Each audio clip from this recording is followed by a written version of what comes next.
Welcome to our channel. இப்போ நம்ம பார்க்க போகிறது lens makers formula and lens equation. ரொம்ப ரொம்ப ரொம்ப இம்பார்ட்டன்ட் 5 மார்க். ஸோ இந்த டெரிவேஷன் எப்படி போகலான்னு பார்க்கலாம். ஓகே, வாங்க வீடியோவில் போகலாம். ஃபஸ்ட்டு இந்த டயக்ராம் நோட் பண்ணிக்கோங்க. இதுதான் ஒரு லென்ஸ், சரியா?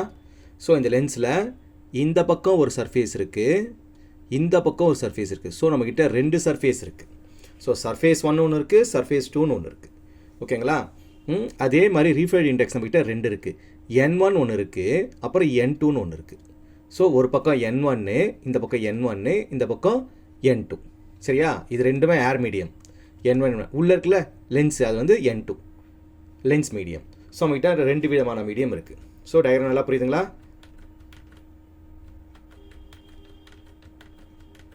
இன்னொருத்தர சொல்கிறேன் பாருங்கள்.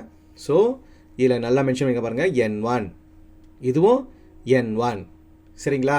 ஸோ ரெண்டுமே என்னது நம்மளுக்கு N1. N1ன்றது ஏர் மீடியம். இங்கே N2 கொடுத்துருக்கானா, N2ன்றது அந்த லென்ஸோட மீடியம். ஸோ நம்மகிட்ட 2 மீடியம் இருக்குது. அதே மாதிரி லென்ஸுக்கு சர்ஃபேஸ் பார்த்திங்கன்னா இந்த பக்கம் சர்ஃபேஸ் இருக்குது 1ன்னு ஒரு சர்ஃபேஸு, இந்த பக்கம் சர்ஃபேஸ் வந்து 2ன்னு கொடுத்துருக்கான். சரியா? 2 சர்ஃபேஸ் இருக்குது. ஒரு சர்ஃபேஸோட ரேடியஸ் வந்து எனக்கு R1 எடுத்துக்கிறோம், ஒரு சர்ஃபேஸோட ரேடியஸ் வந்து R2ன்னு எடுத்துக்கிறோம். நல்லா புரியுதுங்களா? ஸோ இதான் வந்து டயக்ராம். இப்போ வந்து நம்ம ஈக்குவேஷன் உள்ள போகலாம். ஃபஸ்ட்டு நான் கொடுத்துருக்கேன் பாருங்கள், Pன்னு ஒன்று கொடுத்துருக்கான். P be the pole. So Pன்றது எனக்கு இந்த லென்ஸோட போல், இதான் வந்து எனக்கு P. சரியா? Consider a object O on the principal axis. Principal ஆக்சிஸ்னால் எதுவும் கிடையாது, அந்த போல் இருக்குல்ல, போலோட லைன் ட்ரா பண்ணுறோம்ல, இந்த லைன் பேர் தான் பிரின்சிபல் ஆக்சிஸ். இந்த லைன் போடுறோம்ல, இந்த லைன் பேர் தான் பிரின்சிபல் ஆக்சிஸ். இந்த பிரின்சிபல் ஆக்சிஸில் என்ன பண்ண சொல்கிறாங்க, ஓன்னு ஒரு ஆப்ஜெக்ட் எடுத்து சொல்கிறாங்க. இதுதான் அந்த ஓன்ற ஒரு ஆப்ஜெக்ட். சரியா? இந்த ray which falls very close to P. இதுலேருந்து வர ரேஸ் எதில் வைப்படுது, இந்த பிக்கு ரொம்ப பக்கத்தில் வைப்படுது. சரியா? ஆஃப்டர் ரிஃப்ளெக்ஷன் சர்ஃபேஸ் 1ல் படுது. நல்லா பாருங்கள், இந்த சர்ஃபேஸ் 1ல் படுது. இதான் சர்ஃபேஸ் 1. சர்ஃபேஸ் 1ல் பட்ட அப்புறமா form an image at I dash. Image எங்கே விழுது, இங்கே விழுது. ஸோ இந்த ஓன்ற ஆப்ஜெக்டோட இமேஜ் எனக்கு எங்கே விழுது, ஐ டேஷில் விழுது. நல்லா பக்கா புரியுதா? ஃபஸ்ட் இது நல்லா புரியுதுங்களா? அதுக்கப்புறமா என்ன ஆகுது, again reflected by the surface 2. Surface 2லேயும் படுது. அப்போ இங்கே வந்த அப்புறம் என்ன, உனக்கு சர்ஃபேஸ் 2லேயும் படுது. பட்ட உடனே என்ன ஃபைனல் இமேஜ் ஃபார்ம் ஆகுது, உங்களுக்கு ஐன்னு ஒரு ஃபைனல் இமேஜாக ஃபார்ம் பண்ணுது. Final image I is formed. நல்லா புரியுதுங்களா? இப்போ தான் டெரிவேஷன் நம்ம போட போகிறோம். அந்த டெரிவேஷன் போடணும்னா நமக்கு ஜென்ரல் ஈக்குவேஷன் தெரியணும். General equation for refraction of spherical சர்ஃபேஸ்ன்னு தெரியணும். ஸோ அதோட ஃபார்முலா தான் இங்கே கொடுத்துருக்கான் பாருங்கள்.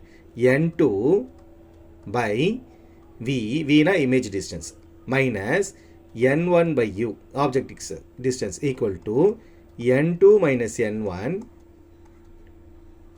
divided by radius of curvature R. இதுதான் ஜென்ரல் ஃபார்முலா. இந்த ஈக்குவேஷன் யூஸ் பண்ணி தான் போட போகிறோம். ஃபர்ஸ்ட் எதுக்கு போடுறோம் பாருங்கள், ஃபார் த ரீஃப்ராக்டிங் சர்ஃபேஸ் 1க்கு போட போகிறோம்.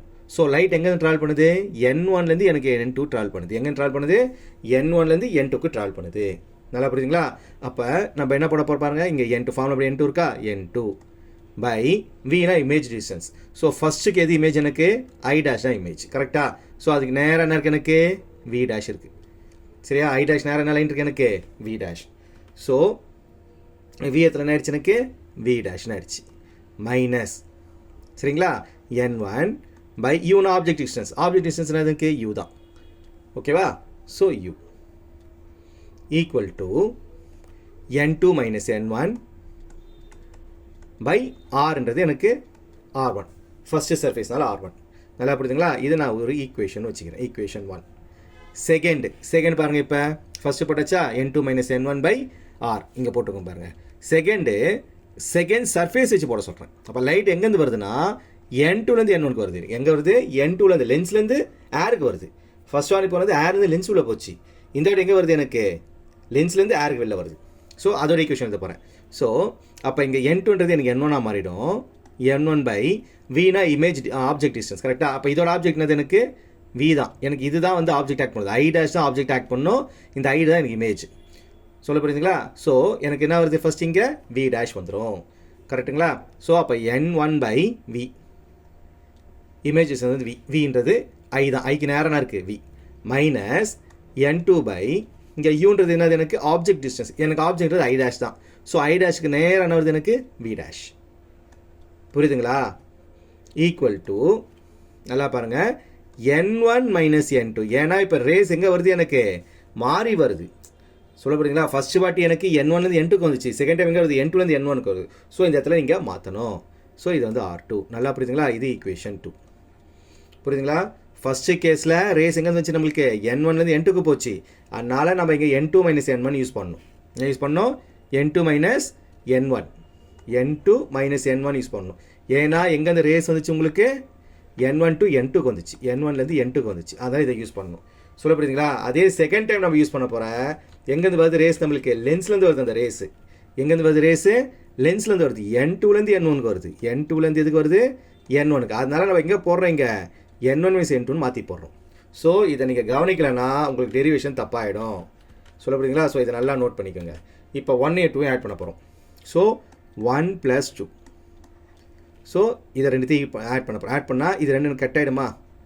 ப்ளஸ் மைனஸ் மிச்சம் இருக்குது n1v minus n1u equal to, இல்லை n1 மைனஸ் n2 வெளில எடுத்துலாமா? நான் n1 மைனஸ் n2 வெளில எடுத்துகிட்டு போகிறேன். இல்லை n2 மைனஸ் n1 வெளில எடுத்துகிட்டு போகிறேன்.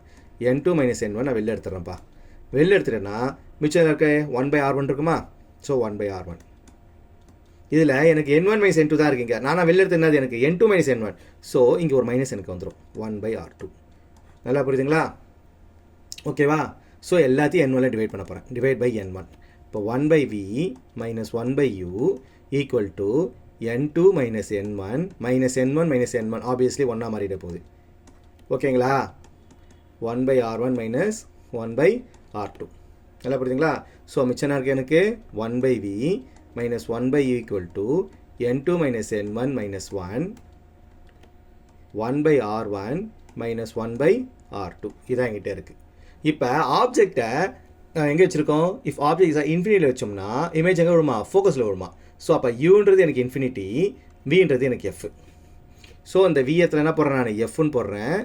யூன்றது இன்ஃபினிட்டாக 0 ஆகிடுச்சு. மிச்சம் இருக்குது எனக்கு n2 minus n1 minus 1 1/r1 minus 1/r2. நல்லா புரியுதுங்களா? ஸோ n1ன்றது எனக்கு ஏர் மீடியம் ஆல்ரெடி சொல்லியிருக்கேன். ஸோ ஏர் மீடியம் தான் n1 எடுத்துக்கணும், நான் 1 எடுத்துக்கணும். ஸோ ரிமைனிங் இருக்குது எனக்கு 1/f ஈக்குவல் டு, இப்போ என்கிட்ட n தானே. ஸோ n1 டிஃபரன்ஷியேட் பண்ணி காட்ட தேவை அவசியம் கிடையாது. ஏன்னா n1 போயிடுச்சு எனக்கு. ஸோ n2 நான் n இருந்தால் கூட பரவாயில்ல. ஸோ நான் ஃபஸ்ட் எனக்கு n-ன்றது 2 இருந்ததுனால தான் ஒன்று n1 ஒன்று n2 நான் மென்ஷன் பண்ணி காமிச்சேன். இப்போ என்கிட்ட இருக்கிறது ஒரு n தான். ஸோ n2 n-ன்னு மாற்றிட்டேன். புரியுதுங்களா சொல்கிறது? மிச்சம் இருக்குது 1/r1 மைனஸ் 1/r2. இதுதான் என்னது எனக்கு லென்ஸ் மேக்கர் ஃபார்முலா. இந்த ஃபார்முலா யூஸ் பண்ணி தான் அந்த லென்ஸு தயாரிக்கிறாங்கல்ல மேனுஃபேக்சர், கண்ணாடிக்கு தேவையான லென்ஸு, அது இந்த ஃபார்முலா யூஸ் பண்ணிருப்பாங்க. It tells the lens manufacturer what curvature is needed to make a lens of desire. எந்த ஃபோக்கல் லென்த்தில் நீங்கள் லென்ஸு தயாரிக்கணுன்றது இந்த ஃபார்முலா யூஸ் பண்ணி தான் அவங்க கண்டுபிடிச்சிக்கிறாங்க. சொல்ல புரிச்சுங்களா? இது ஆன்சர் வந்துடுச்சு. இது அப்படியே இருக்கட்டும்.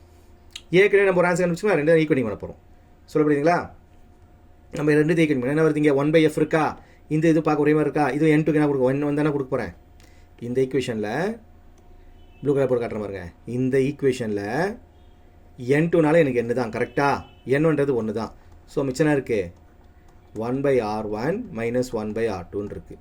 ஸோ எனக்கு பார்க்குறதுக்கு இந்த ஈக்குவேஷனும் இந்த ஈக்குவேஷன் பார்க்க ஒரே மாதிரி இருக்கா ரைட் சைடில்? அப்போ ரைட் சைடில் ஒரே மாதிரி இருந்தால் என்ன பண்ணலாம்? நான் லெஃப்ட் சைடில் ஈக்குவலிங் பண்ணிக்கலாம். அப்போ லெஃப்ட் சைடில் என்ன இருக்குது என்கிட்ட? 1/f ஈக்குவல் டு, இந்த பக்கம் என்ன இருக்குது? 1/v minus 1/u. இதுதான் எனக்கு என்னது? Lens equation. நல்லா புரியுதுங்களா? புரியுதா? ஸோ லென்ஸ் மேக்கர் ஃபார்முலாவும் போட்டாச்சு, லென்ஸ் ஈக்குவேஷனும் போட்டாச்சு. இது வந்து லென்ஸ் மேக்கர் ஃபார்முலா, இதோட நிறுத்திடுவோம். லென்ஸ் மேக்கர் ஃபார்முலா, இது லென்ஸ் மேக்கர் ஃபார்முலா, இது லென்ஸ் ஈக்குவேஷன். நல்லா புரியுதுங்களா ரெண்டுத்துக்கும்? இன்னொரு தடவை சொல்கிறேன், நல்லா கவனிங்க. கொஸ்டினில் நமக்கு 2 சர்ஃபேஸ் இருக்குது, 1 2ன்னு. ஃபஸ்ட்டு நமக்கு தெரிய வேண்டியது இந்த ஃபார்முலா தான் தெரியணும். n2 minus v by n1/u. n2 minus n1 by இந்த ஃபார்முலா யூஸ் பண்ணுறோம். ஃபஸ்ட்டு சர்ஃபேஸ் 1க்கு போடுறோம், n1லேருந்து n2க்கு போகுது. அதனால் நம்ம n2/v, வின்றது இமேஜ் டிஸ்டன்ஸ். நமக்கு ஃபஸ்ட்டு இமேஜ் வந்து இங்கே இருக்குது, i டேஷாக நம்மளுக்கு இமேஜ். ஸோ அப்போ இமேஜ் என்ன எனக்கு v டேஷ். ஸோ v டேஷாக மாறிடுச்சு. யூன்றது ஆப்ஜெக்ட் டிஸ்டன்ஸ் u. அப்போ n2 minus n1/r1. Second time போட சொல்ல எனக்கு லென்ஸில் n2லேருந்து n1க்கு போகுது, வெளியில் n2லேருந்து எங்கே போகுது? எனக்கு n1க்கு போகுது. ஸோ இந்த இடத்துல நல்லா நோட் பண்ணிக்கோங்க. n1 மைனஸ் n2ன்னு போடணும், மாற்றி போட்டுங்கன்னா ஆன்சர் வராது. அதே மாதிரி எனக்கு இங்கே வந்து இமேஜ் டிஸ்டன்ஸ்ன்றது v தான், ஆப்ஜெக்ட் டிஸ்டன்ஸ்ன்றது என்ன எனக்கு v டேஷாக மாறி போயிடும். இந்த இடத்துல நோட் பண்ணணும். இதுவும் ரொம்ப இம்பார்ட்டண்ட்டு. இந்த 2 இதை கரெக்டாக போட்டிங்கன்னா இந்த ஆன்சர் கரெக்டாக வந்துடும். ஸோ 2 ஈக்குவேஷன்ஸா ரெண்டுத்தையும் ஆட் பண்ணுங்கள். ஆட் பண்ணால் இது 2 கட் ஆகிடுச்சு எனக்கு. n2 by v dash cut ஆகிடும். மிச்சம் இதாக இருக்குது. இல்லை n2 மைனஸ் n1 காமன் ஆடுங்க. இங்கே ஒன்று நல்லா கவனிக்கணும். இங்கே பார்த்தீங்கன்னா n2 மைனஸ் n1 இருக்கும். இங்கே என்ன இருக்குது எனக்கு n1 மைனஸ் n2 இருக்குது. நான் n2 மைனஸ் n1 காமன் இருக்கிறதுனால இது 1/r1 ஆகிடும். இந்த r2 எனக்கு என்ன ஆகிடும் மைனஸ் 1/r2 ஆகிடும். அதுக்கப்புறம் டிவைட் பை n1 பண்ணுங்கள். பண்ணிவிட்டு n2 பை n எடுத்துக்கோங்க. n1 1 எடுத்துக்கோங்க. ஸோ n1 எலிமினேட் ஆகிடும். n2 வந்து n மாறிடும். சொல்ல புரியுதுங்களா? ஸோ மிச்சம் எனக்கு 1/v minus 1/e equal to n2 minus n1 1/r1 minus 1/r2ன்னு வந்துடும். ஸோ இப்போ இந்த பாயிண்ட் நோட் பண்ணணும். ஆப்ஜெக்ட் எங்கே இருக்கு நம்மளுக்கு இன்ஃபினிட்டியில் இருந்தால் இமேஜ் எங்கே ஃபார்ம் ஆகிடும் ஃபோக்கஸில் ஃபார்ம் ஆகிடுமா. ஸோ யூன்றது எனக்கு இன்ஃபினிட்டியாக இருந்துச்சுன்னா v வந்து எனக்கு எஃப்ஆ மாறிடும். ஸோ இந்த ஸ்டெப் என்ன மாறிடுச்சு எனக்கு 1/f மாறி போயிடுச்சு. v வந்து எஃப்ஆ மாறிடும், u வந்து 0 மாறிடும். சொல்ல போயிடுச்சிங்களா? ஸோ அதே மாதிரி n2 வந்து நான் என்ன மாற்றிட்டேன், n1 1 மாற்றிட்டேன். ஸோ வந்த ஆன்சர் தான் எனக்கு லென்ஸ் மேக்கர் ஃபார்முலா. சரியா? இங்கே ஆல்ரெடி நான் இங்கே டிக்கெட் வச்சிருக்கேன்ல ப்ளூ கலரில்,